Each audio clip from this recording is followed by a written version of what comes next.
आपला दिसू लागला आणि शेतात दिसू लागलं तिथं आज घरापर्यंत आला आणि आज आपण घरापर्यंत येऊन त्यांनी आपल्या लहानवरती माणसांवरती हल्ला करायला सुरुवात केली। मित्रांनो, बिबट्यानी कुत्री मांजरी जनावरे सगळी संपवली।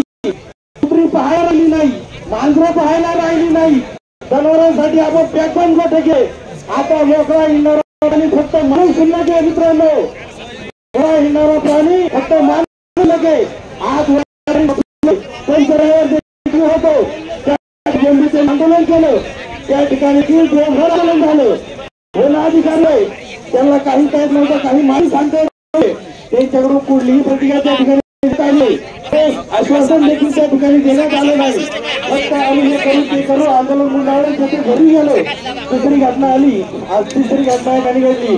आज पिंपरखेड सिव्हिल सारख्या भागात घटना घडतात। उद्या आपल्या आंदोलन तालुक्यात देखील भरपूर ठिकाणी हल्ले त्याच्या घरात जातं त्याला दुःख करतं, बाकीचे येतात निघून जातात। परंतु माझी याद्वारे लोकप्रतिनिधी आपला आवाज सरकार आणि उपायांना ताबडतोब या ठिकाणी करा।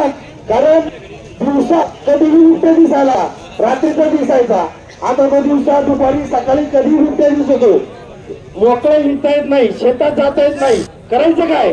सरकार याच्यात गांभीर्याने घेत नाही, ते घोषणा देतात आणि बाजूला होतात। त्यामुळे माझी लोकप्रतिनिधींना मान्य आहे की आपण ठोस उपाय या ठिकाणी